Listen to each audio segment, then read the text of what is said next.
खरबपति हो, किसी माता बहन का वहां अस्तित्व ना हो, ये देखो ऐसा लगेगा कि खंडहर सा दिखाई देगा, शून्य दिखाई।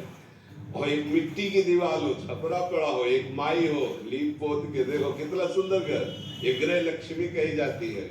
तो बेटी को ऐसा ना समझे, बेटी बेटा है। और आपको सच्ची बताए, आजकल जब बेटा की धक्का लगते ना माता पिता की, तो बेटी ही पालन पोषण करती है। कई ऐसे माता पिता को देखा गया जिनको बेटों ने घर से निकाल दिया और अपनी बिटिया ने स्वीकार कर लिया, बिटिया के यहाँ जाके वो वहां रह रहे पालन। कई ऐसे हमारे सामने उदाहरण है। और पिता को कोई भी विपत्ति आवे तो आगे बेटी खड़ी हमें नजर दिखाई देगी। तो हमें लगता है बेटियों के प्रति हमारे जो देश में श्रद्धा और भावनाएं थी वो सब हट रही हैं। एक वयोवृद्ध पिता छोटी बिटिया बुला के पैर छू जाते थे, अपनी बेटी के नहीं छू जाते, कितना पवित्र भाव। छोटी बच्ची तो पूरा परिवार उसे देवी रूप मानता था। आज जो है समय बदल रहा है, तो बेटी को गलत भाव से देखा जा रहा है कि दहेज देना पड़ेगा, इतना इतना समस्याएं आएगी। बेटी भगवान की देवी शक्ति है, ऐसे ऐसे नहीं। तो तुम्हें 2 बेटियां प्राप्त है, तो 2 बढ़िया बेटे मिल गए, ऐसा भाव करो, अपनी संपत्ति को दोनों को दे देना और बढ़िया धूमधाम से जहाँ ब्याह करना, तो बढ़िया परिवार।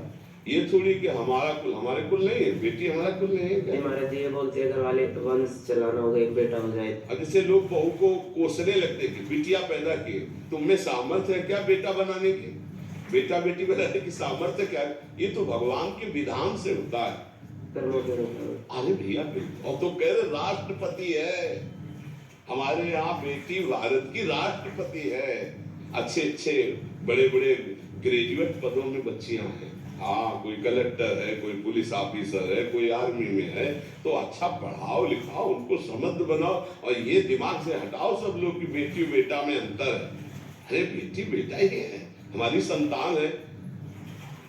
देखो, जो बेटी के पुत्र के पिंडदान से परम गति प्राप्त होती है, वही बेटे के पिंडदान से होती है, मतलब लाभ मिलता है। तो अगर बेटी का बेटा है और वो पिंडदान कर रहा है, तो नाना को वही पिंडदान प्राप्त होगा और वो जो मंगल होता है मंगल हो। कोई ऐसा थोड़ी कि बेटा ना हो तो हमारा पिंडदान देने वाला कौन। अभी कर्म भी है।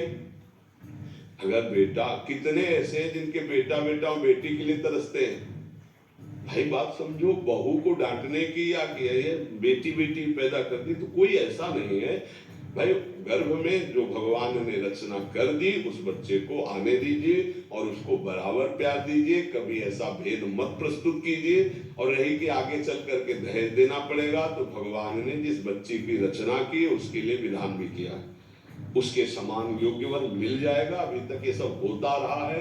अब हाँ, तुम अपने स्तर से अलग सोचो तो कमाओ उस तरह का, नहीं तो इस तरह का वर मिल जाएगा, पक्का मिल जाएगा। हमें लगता है कि बेटी का सम्मान करना चाहिए, बेटियों को खूब शिक्षा देनी चाहिए, उनको इतना मजबूत बनाना चाहिए कि हमारे समाज में जो भ्रम पैदा हो गया है कि पुरुष कुछ विशेष है, ऐसा नहीं है। हर मतलब क्षेत्र में हमारे जो बहनें हैं वो देखो बहुत ये भावनाएं हटाइए। ऐसे ऐसे बेटे हैं कि सब संपत्ति लेकर के माता पिता को बाहर कर दिए, कितने आपके उदाहरण में। तो हमें लगता है भगवान के विधान में हमें संतुष्ट रहना चाहिए।